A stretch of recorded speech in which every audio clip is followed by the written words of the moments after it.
نرخزه په حقیقت کې د ایران د شاهي معاشرې یو پیدایش دی کوم چې باچاهانو وزیرانو خپل حرمونو کې د ښایسته زنانو خدمت او د هغوی د حفاظت لپاره ساتل او د دوی لپاره په باقاعده یعنی په خاصه توګه و نارینهو ته د زنانه جامې ورکول کېدلې او هغوی ته به اجازت ورکړي چې د دوی د ښایسته زنانو حفاظت وکړي شي. اوس هم په تاریخ کې د نرښځې عکسونه میلاویږي او مغلیه سلطنت دور وروسته دغه نرښځو سرکاري سرپرستي ختم کړی شو خو بیا هم معاشره کې د دغه نرښځو مثالونه ژوندي دي. هغه انسانان کوم چې په معاشرې په ښه سترګه نه ورته کتل کیږي او د خپل کاروبار ناچوکانۍ له وجې مور پلار ورونو خویندې نه جدا دي او د انسانانو خراب رویې امتیازي سلوک له وجې نظر اندازه دي. دغه نرښځې هم د معاشرې یو برخه او د الله تعالی بندګانان دي او د عام انسانانو په شان د جذبات احساسات حقوق لري او دوی ته په معاشره کې د نورو انسانانو په شان یو حیثیت حاصله دي. خو دا هم حقیقت دی چې اوس هم د ودونو په پروګرامو کې د دوی د ناچګانۍ بغیره ودونه نامکمله وي. یو وخت و چې افغانستان، ایران اور خیبر پختونخوا په مختلفو سیمو چارسده، مردان، نوخار اور پنډي په شمول وزیرانو د زامنو په ودونو کې د نرښځې ناچګانه د ټولو نه زیات خوښیل کېده او په کم قیمت باندې و دوی ته به د دوی معاوضه ورکول کېده.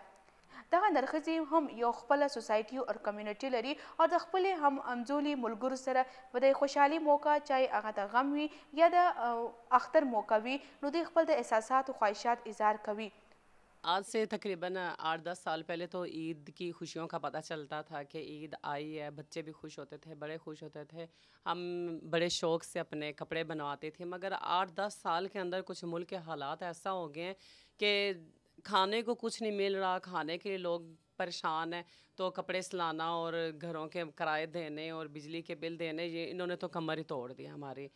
اور بس یہ ہے کہ بڑی مشکل سے ہم لوگوں کے بھی گزارے ہو رہے ہیں، جیسا کہ باقی جتنے بیچاری عوام تنگ ہے اسی طرح ہم بھی تنگ ہیں، کیونکہ عوام کے اگر پاس وسائل نہیں ہیں کہ وہ پہلے تو شادیاں ہوتی تھیں، اچھی ان کی آمدنی ہوتی تھی تو ہمیں بھی انوائٹ کرتے تھے. اب عوام بیچاری ساری رو رہی ہے، کسی کے پاس اتنا کچھ ہے نہیں ہے تو بیچارے ہمیں کہاں سے بلائیں گے فنکشنوں پہ. ہمارا بھی دار و مدار فنکشنوں پہ ہی ہے، تو فنکشن نہیں ہو رہے، ملک کے حالات بہت زیادہ خراب ہوئے ہوئے ہیں، تو اسی طرح ہم بھی کافی مشکل سے ہمارا بھی گزارا چل رہا ہے. تو کوئی تو ہے فنکشن کر کے گزارا چل رہا ہے، کئیوں نے بھیک مانگنا شروع کر دیے ہیں روڈ پہ، تو کئی ہیں بیچارے جہاں پہ بچے پیدا ہوتے ہیں وہاں پہ وہ ایک ہمارا سسٹم ہوتا ہے ودائی اس کو کہتے ہیں، وہ لینے کے لیے جاتے ہیں. تو اسی طرح بس اللہ کا شکر ہے کہ ہمارا بھی کچھ نہ کچھ نظام چل رہا ہے، مگر جیسا پہلے ہمارے حالات ہوتے تھے اس طرح نہیں، اب بڑی مشکل سے ہمارا گزارا. دوی د عام انسانانو په شان اختر څنګه مانځوي او د افطاري څنګه جوړوي راځي چې په دې اړه واورو د شي میل اسوسییشن مورد چیئرپرسن شازیه. عید پہ کیا مصروفیات ہیں؟ عید پہ آپ نے کون سے کپڑے، چوڑیاں وغیرہ اور کپڑے سلوائے؟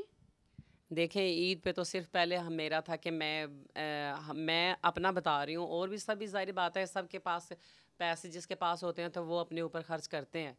تو میں تو پہلے 3 سوٹ سلاتی ہوتی تھی تینوں دن کے لیے، تو بہت اچھے اچھے مہنگے والے سوٹ سلاتے تھے، مگر اس دفعہ میں نے صرف ایک سوٹ سلایا ہے کیونکہ آمدنی نہیں ہے، کوئی حالات ہی نہیں ہے، کیا کریں. اوپر سے ہمارے ملک کو پریشانیوں نے گھیرا ہوا ہے، سیلاب آ گیا اس کی وجہ سے، اور بم دھماکے ہو رہے ہیں، اس وجہ سے ہمارے ملک کے حالات خراب ہو گئے ہیں اور اسی وجہ سے ہم بھی پریشان ہیں، ہمارے بھی اخراجات بہت کم ہو گئے ہیں.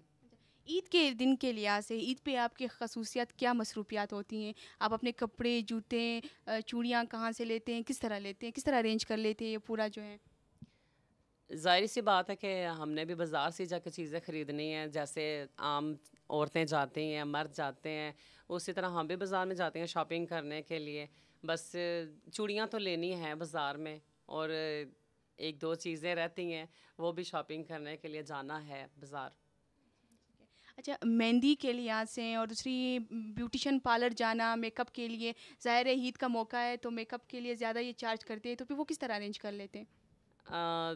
پارلر پہ جانا تو اب ہماری حسرت ہی ایک قسم کی رہ گئی ہے، کیونکہ وہی بات پھر رپیٹ ہو کے دوبارہ پھر آ رہی ہے کہ حالات جو ہیں انہوں نے گھیرا ہوا ہے، بہت مشکل سے حالات ہمارے چل رہے ہیں، تو پارلر پہ نہیں جاتے ہیں، گھر پہ ہی ہیں. ہماری 2-3 ہماری فرینڈ ہیں ایسی، जो आती हैं मेहंदी जिनको लगाने का तरीका है, तो वो उनसे मेहंदी भी लगवा लूँगी, और ये है कि मेकअप तो जो खुद ही आता है वही खुद ही करना है.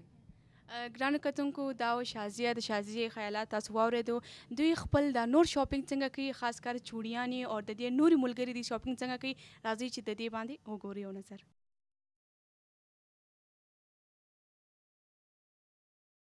د دوی په اړه مشوره ده چې دوی زیات قابل اعتماد خلک وي او د خپل کام ذمہداري ترسره کوي ځکه چې زیاتره خلک په کورونو کې د نرښځې نه نوکري ورکوي او هغوی ته د دوی کار معاوضه ورکوي.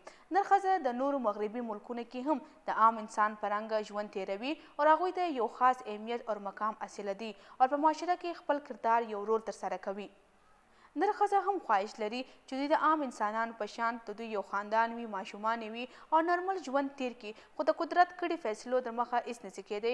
اوس هم په دې حالت باندې دوی د الله تعالی شکر ادا کوي. دوی د حکومت نه یو ګیله لري او چې نرښځو ته دې هم د عام وګړو په شان تعلیم، روزګار، حقوق، د ژوند بنیادي سہولتونه او د دې سره د دوی ته په معاشره کې یو نوم او پہچان ورکړی شي، نو بیا به دوی هم په معاشره کې د عام انسان په شان کردار ترسره کړي.